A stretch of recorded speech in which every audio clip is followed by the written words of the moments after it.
ساعت کې ستاسو ملتیا غواړم. وسلوالو طالبانو نن پنجشنبې دعا وکړه چې د ارزګان د مرکز ترینکوټ ښار امنیتي کمربند یې مات کړی او د یو شمېر امنیتي پوستو تر سقوط وروسته ښار ته ننوتي. د ارزګان د امنیه قومندان سمیم د رویټرز خبري اژانس ته ویلي چې اکثره منصبداران خپلې پوستې پر طالبانو خرڅې کړي دي او له جګړې پرته تښتېدلي، خو د ارزګان پولیسو د ولایت جګپوړي چارواکي د ښار په پرېښودو تورن کړي دي. یو شمېر امنیتي سرچینې د نوم د نه ښودلو په شرط وویل چې د ارزګان د مرکز ترینکوټ څخه ټول زندانیان د دغه ولایت هوایي ډګر ته انتقال شوي دي. د تلفاتو په اړوند هم کره معلومات نشته. د ارزګان مرکز ترینکوټ شاوخوا 80,000 نفوس لري. په دې وروستیو کې په دې ولایت کې د کوکنارو د کرکیل کچه 22% کې زیاته شوې ده. په دې ولایت کې اوس مهال ائتلافي ځواکونه نشته، خو د 2001 کال نه را په دې خوا پکې 9 بهرني عسکر وژل شوي دي. دا ولایت د کندهار، هلمند، دایکنډي، غزني او زابل ته نږدې پروت دی.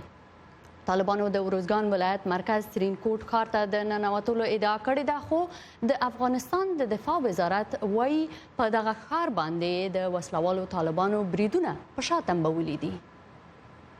نن گهیز دشمن د شمال شرقي خواو کې لکه انکشافاتی درلودل، اما موږ وکولای شول چې دوی ته غاښماتون کې ځواب ورکو او اوس ټول هغه ځایونه کې دوی تحرکات درلودل د مونږ په لاس کې دي. او یو شمېر هغه قومندانان چې د ترینکوټ ښار د امنیتي کمربند ساتنه یې کوله د ولایتي شورا د مشر سره هم نظره دي چې وایي د مهماتو د کموالي په وجه یې امنیتي پوستې طالبانو ته پرېښي دي. د کابل ښار څلورمې امنیتي حوزې پورې اړوند د تایمني پروژې د 5م سړک سیمه کې چاودنه 3 تنه ټپیان کړي دي. دا چاودنه په داسې حال کې کیږي چې نن په کابل ښار کې د شهید ونۍ لمانځل کیږي او په دې ښار کې امنیتي تدابیر هم ډیر جدي دي. د کابل د امنیه قومندان عبدالرحمن رحیمي ویل چې چاودیدونکي مواد پر بایسکل زاید پر زاید شوي وو او څوک نه دي زیانمن شوي، خو سیمه ییزې رسنۍ د 3 تنو د ټپي کېدو او 1 تن د وژل کېدو خبر ورکړی دی. تیره ورځ د کابل ګارنیزیون عمومي قومندانۍ خبرداری ورکړی و چې وسلوالو مخالفینو غواړي د شهید د اونۍ په مناسبت پر جوړ شویو غونډو بریدونه وکړي. د ولسي جرګې غړو د اوړي له 45 ورځنیو رخصتیو وروسته د چهارشنبې په ورځ د افغانستان امنیتي چارواکي ورغوښتي وو ترڅو په افغانستان کې د روان امنیتي وضعیت په اړه د وکیلانو پوښتنو ته ځوابونه ووایي. موږ په دې اړه د بحث لپاره د ولسي جرګې غړي میربت خان منګل ته بلنه ورکړې ده چې خدای دې وکړي چې زما غږ واوري. منګل صاحب سلامونه او خپرونې ته هم ښه راغلاست. پوښتنه مې په لومړي سر کې دا ده چې دغه جګپوړي امنیتي چارواکي چې تاسو راغوښتي وو څوک وو او د ولسي جرګې په اجتماعي غونډه کې د افغانستان عمومي امنیت ته لویه ننګونه څه وښودله دوی؟ بسم الله الرحمن الرحیم. امرخیل صاحب تاسو ته او د تلویزیون ټولو لیدونکو ته سلامونه احترامات وړاندې کوم. موږ 3 ارګانونو امنیتي سکتور مسؤلین راغوښتي وو، وزارت دفاع، ملي امنیت رئیس او وزارت داخله، چې د اوسنیو پیښو چې کابل کې وه او په ولایتونو کې کومې پیښې رامنځته شوي دي او راتلونکي کومې پیښې رامنځته کیږي په دې ارتباط دوی ځواب ووایي او بعضې هغه خودسري خلک چې په کابل کې بې هویته ګرځي د هغې په اړه هم دوی معلومات ورکړي. دوی هغه پخواني ځوابونه وو چې د میډیا له لارې او په شورا کې وخت نه وخت دوی وکیل صاحبانو ته ځوابونه ویل او بالاخره داسې نوي شیان هم نه وو. دوی خپل یعنی د امنیت په برخه کې منګل صاحب لویه ستونزه، لویه ننګونه د افغانستان د اوس مهال څه شی دی؟ د دوی په وینا چې د مجلس نه هم غوښتنه وکوله چې د مجلس هم سری شي. درې عمده ټکي وو چې وکیل صاحبانو ته هغه ووایي او د میډیا له لارې اعلان نشي. یو علت هم دغه وو چې خودسري چې وسلوال دي چې مسؤلین هم او پشتبانان هم د کابل د دولت په راس کې وکیل دي چې تاسو نن هم ولیدل په جلساتو کې چې خپل حکومت وننګوه. او دویم افغانستان د پاکستان، ایران په شمول د نورو هیوادونو دغه ډګر وبله او دوی د څرګندونه کوله چې هغه هیوادونه چې افغانستان کې فعال رول لري، هغه افغانستان کې خپل اهداف لري. د دغه اهدافو له لارې چې دوی خپل اهداف ته ورسي هغه ټول په افغانستان کې پلي کوي او بالاخره قرباني افغانان دي. منګل صاحب د ملي امنیت سیاسي کشمکش. بله، د ملي امنیت پخوانی رئیس رحمت الله نبیل په کابل کې د دوشنبه د شپې له بریده وروسته ویل چې د ولسمشر غني لاسوهنو هیواد بحران خواته وړی دی. آیا د هیواد ناامني داخلي علت لري که بیروني مداخله زیاته شوې ده؟ ما یو سوال زه بشپړ کوم او دریم چې دوی څرګندونه کوله د دوی داخلي کشمکش چې هم د اجرایه رئیس او هم د رئیس جمهور او هم د جنبش ډله او هم د جمعیت تر مابین پیښیږي او دغه امنیتي وضعیت باندې ډیر تاثیر لرلی دی د دوی په وینا. دویم د تاسو پوښتنې ته راځم، دغه وضعیت چې دوی کوم څرګند که په خاص عامل دغه دی چې بهرني لاسونه هم دي، داخلي لاسونه هم دي او دوی هغه خبرې چې نبیل ورته اشاره کوله هغه په کلکه رد کړې چې د وکیل صاحبانو هم دا پوښتنه وه، دا غوښتنه وه، دوی په مکمله ډول دا رد کړې. دوی ویل چې موږ په خپلو کړنو کې مستقل یو او رئیس جمهور سره په کات مشوره کوو او نور هر څه چې کوو موږ په مستقلانه ډول خپل اجرات کوو. بل په کابل کې د قدرت د ویش او د ونډې ناندرې ډېرې دي، خو عام وګړي هر ورځ په ښارونو او کلیو کې د جګړو قربانیان دي. آیا حکومت رښتیا د امن په ټینګولو کې پاتې راغلی که د دې بې ثباتۍ علت بل څه وینئ تاسو؟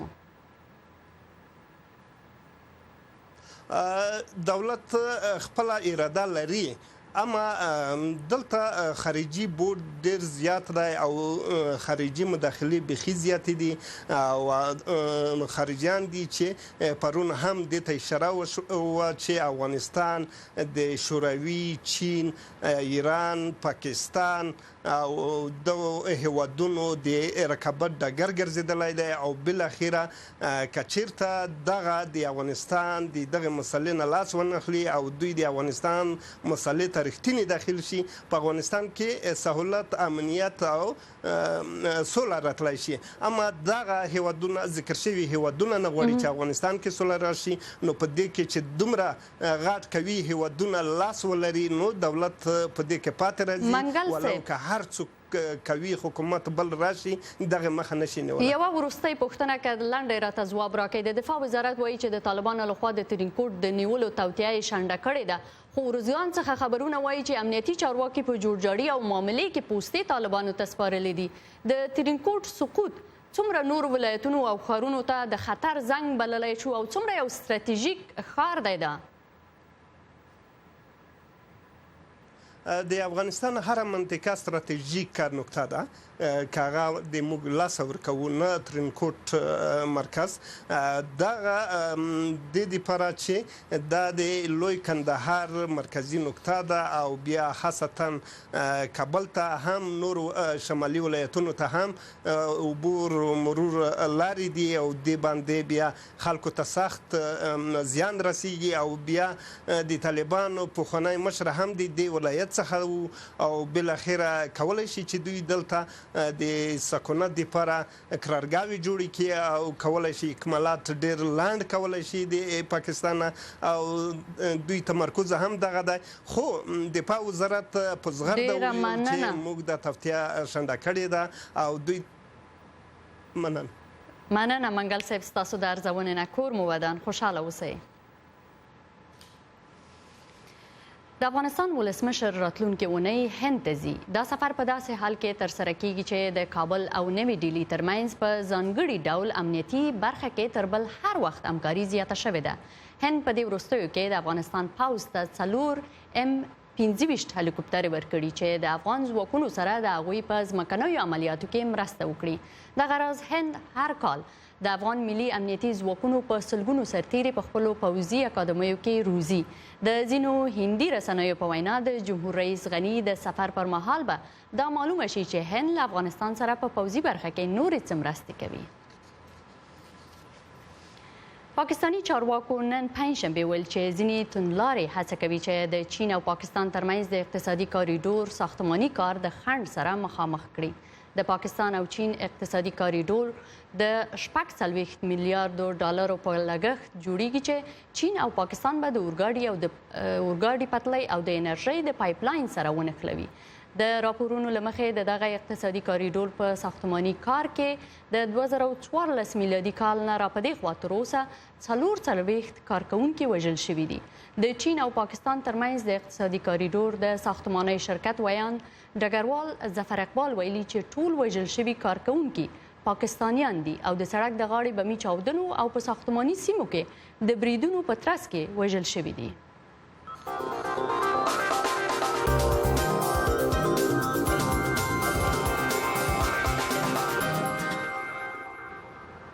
او د آیفون مینوالو ته هم یو خبر لرو. نوی آیفون په دې د پاملرنې وړ دی چې څه پکې کم شوي نه دا چې څه نور ور اضافه شوي وي.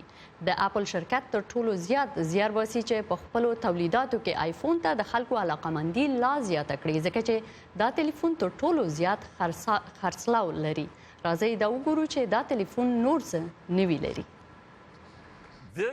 iPhone 7 او iPhone 7 Plus د iPhone د دې نوي ډولونو د نویو پرمختګونو له جزئیاتو څخه پرده پرون د ځانګړو مراسمو په ترڅ کې پورته شو.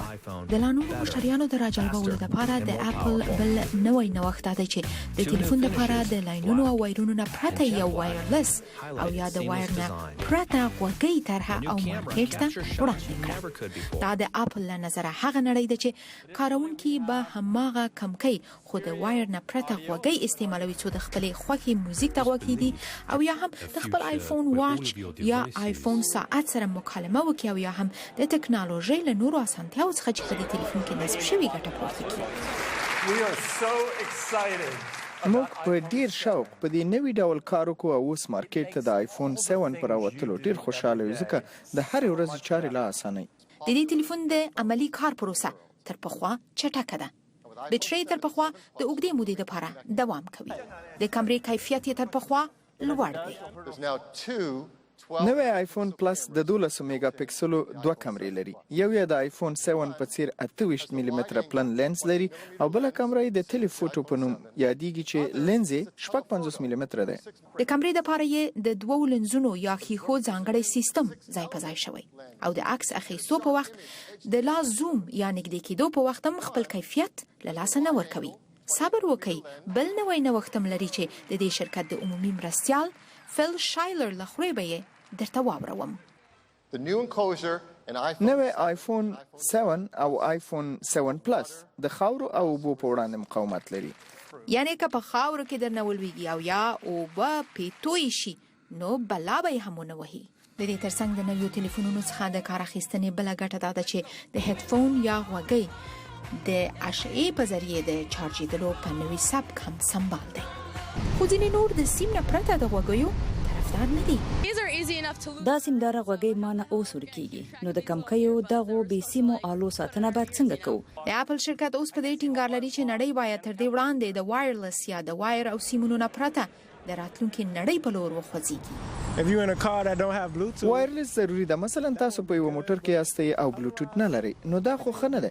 اوس هر څه د وایرلس او بلوټوت په لور خوځېږي. اپل د پرمختللې ټکنالوژۍ د همدې راتلونکي تصور په بنسټ د شرکت بل نوی تولید ایرپاډز هم مارکیټ ته وړاندې کړ چې بیه به یې د $150 په شاوخوا کې وي. ښایسته سعادت لامې د امریکا غږ آشنا تلویزیون واشنگټن.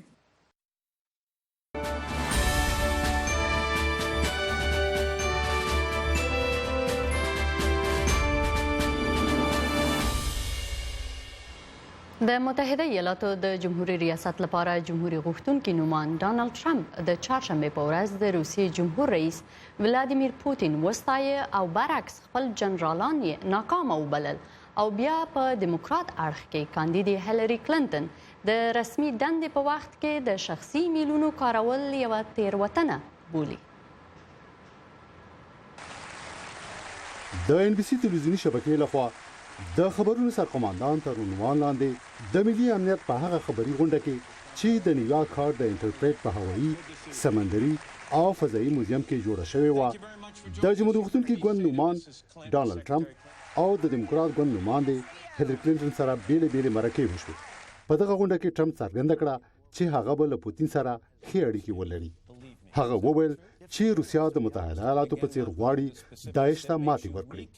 هغه پوښتنه وکړه چې که متحده ایالاتو له روسیې سره ارتباط درلودی نو آیا دا به ښه نه وای چې د دې ډلې د له منځه وړلو لپاره په ګډه کار شوی وای.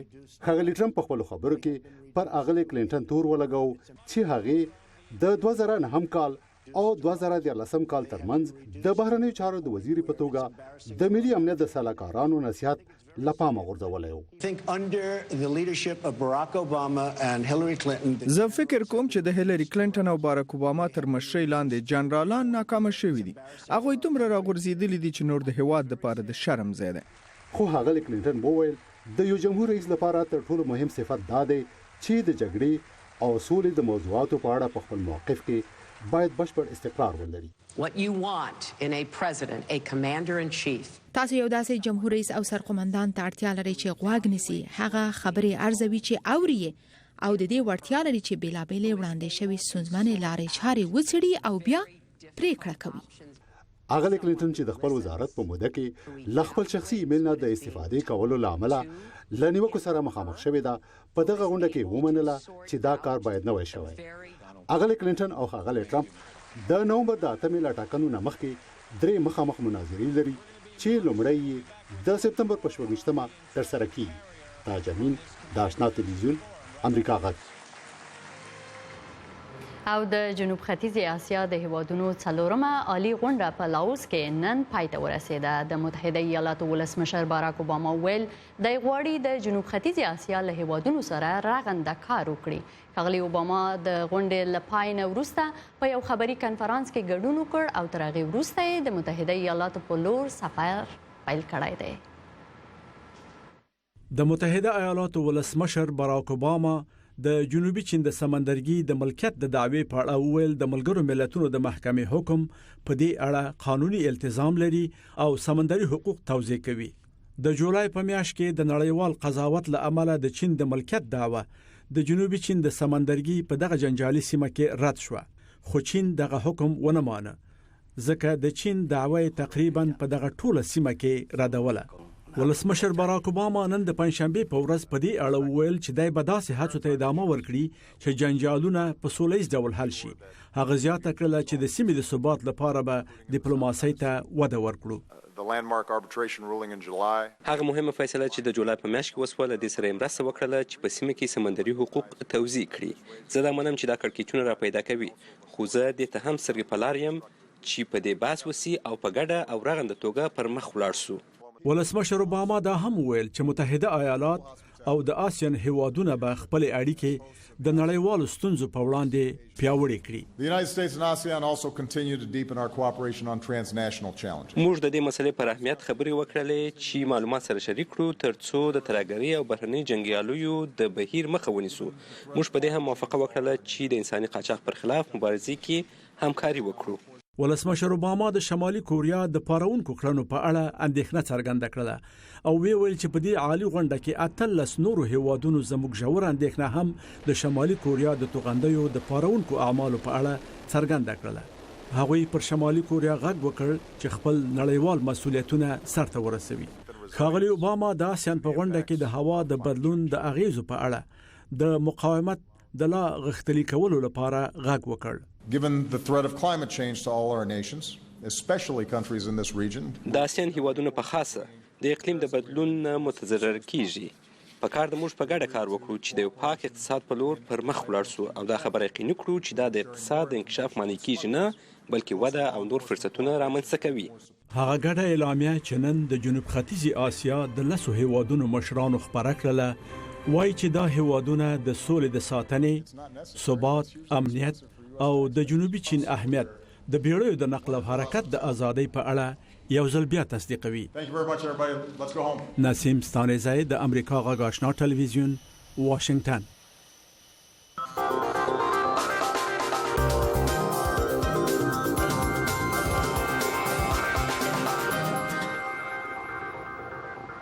ایران د سیستان او بلوچستان ایالت کې د اوبو د کمښت سره مخ دی چې له امله یې په زرګونو کورنیو د هامون سیند شاوخوا سیمه پریښې ده.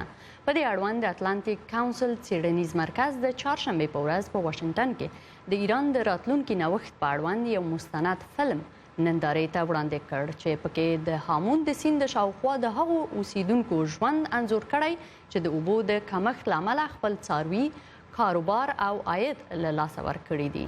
دا فلم د یو وخت هامون په نوم دی او ښیي چې یو زرغونه سیمه څنګه په چټکۍ په وچه بیدیا بدله شوه. فاطمه امان چې د افغانستان او ایران ترمنځ د اوبو د ویش په سر د اختلافاتو په اړه یوه مقاله لیکلې وایي چې ایرانیان غواړي په دې مسلې کې ملګري ملتونه مداخله وکړي. ایرانیان د خپل اوبو د کمښت لانجه واشنګټن کې نړیوالو ته وړاندې کړه او له ملګرو ملتونو غواړي چې افغانستان باید ورسره د اوبو د مدیریت په اړه خبرو ته کینی. ایران د کجکي او ارغنداب د رودونو په اړوند شکایت هم لري چې وایي له امله د ایران اوبه کمی شوي دي. آیا دا د ایران سره د اوبو د جګړې پیل وبولو؟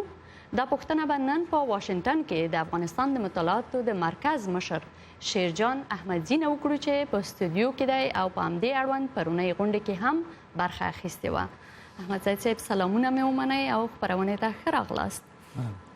ایرانیان وایي چې کجکي رودونه او د هلمند رودونه په درغلۍ جوړ شوي دي. دا ادعا دوی په کوم اساس باندې کوي او د افغانستان د حکومت غبرګون په دې اړوند څه دی؟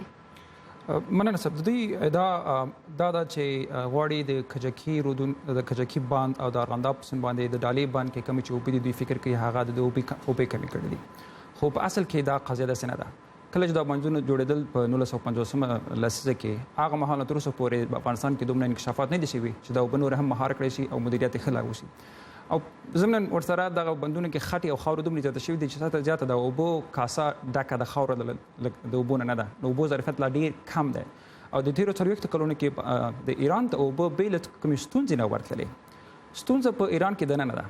د هامون د ډنډونو سره څنګ کې د نیمه چاه په نوم چې ایرانیانو جوړ کړي دي هغه پخوا به د اضافي اوبو دپاره استعمالېدلې.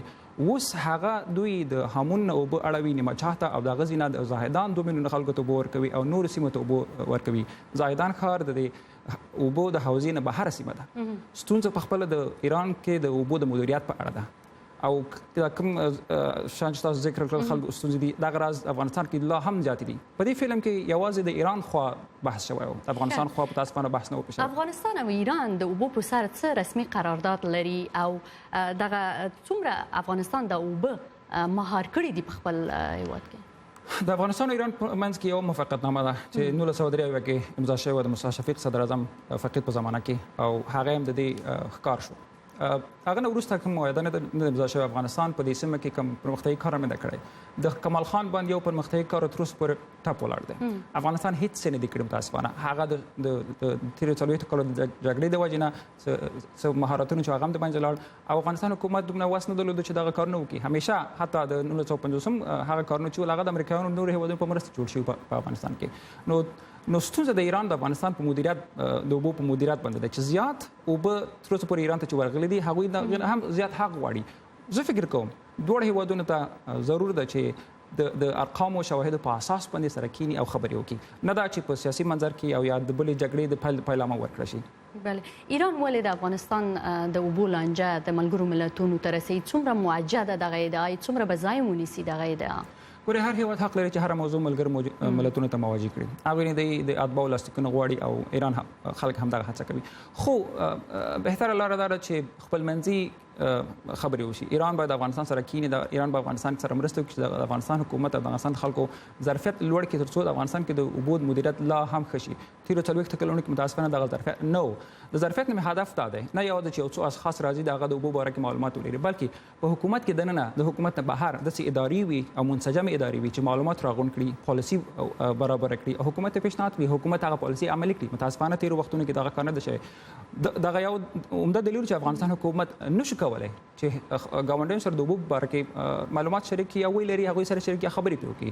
ستونزمن کار دا و چې افغانستان کې دغه کار هیڅ نه دی شوی. دا څومره مرستې چې افغانستان ته راغلي دي په نورو شان لګېدلې دي، په دغه رنګ لوی پروژو باندې متاسفانه کم پانګونه شوې ده. شیر جان احمدزی، ستاسو د معلوماتو نه ډیره زیاته مننه. بریا مو غواړم. مننه.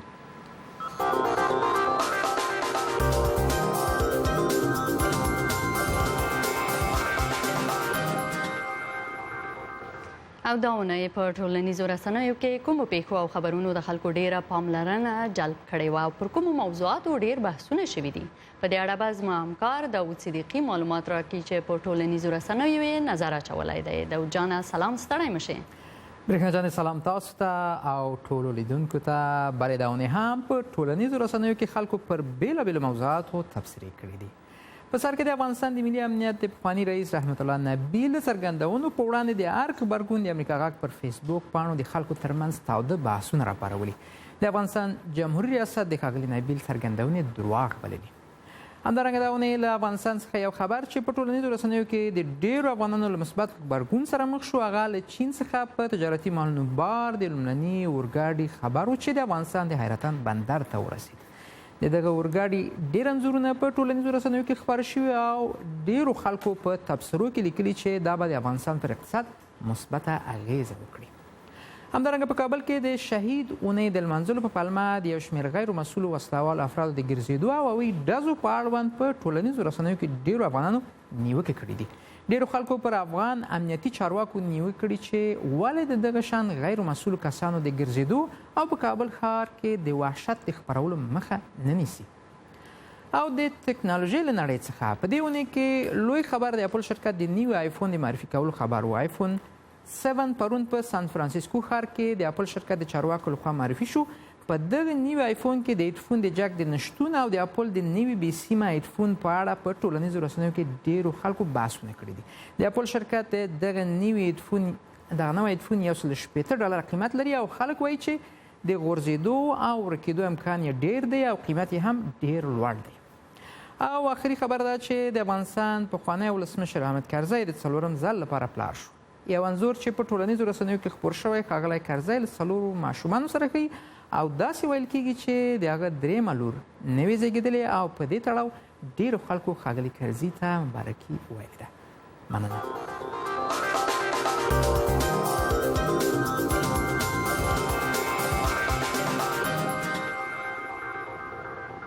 او په دې سره د آشنا تلویزیون د نن ماښام خپرونه هم پای ته رسیږي، خو لږ شیبه وروسته د آشنا رادیو خبري خپرونه پیلوي او دا چې لوی اختر نږدې شوی خو د افغانستان د کرکټ ملي ټیم دا ځل هم اختر په مسافرۍ کې تیروي. په دې اړه رادیویي خپرونه لري. نن د امریکا غږ آشنا رادیو په فیسبوک لایف خپرونه کې په هند کې د افغانستان د کرکټ د لوبغاړو سره ژوندۍ بانډار لري او کوربه به یې زموږ د کرکټ لالا عابد لالا وي. نو هېروئ یې مه. ستاسو د ملتیا نه ډیره زیاته مننه. تر بیا مو څښتن مل.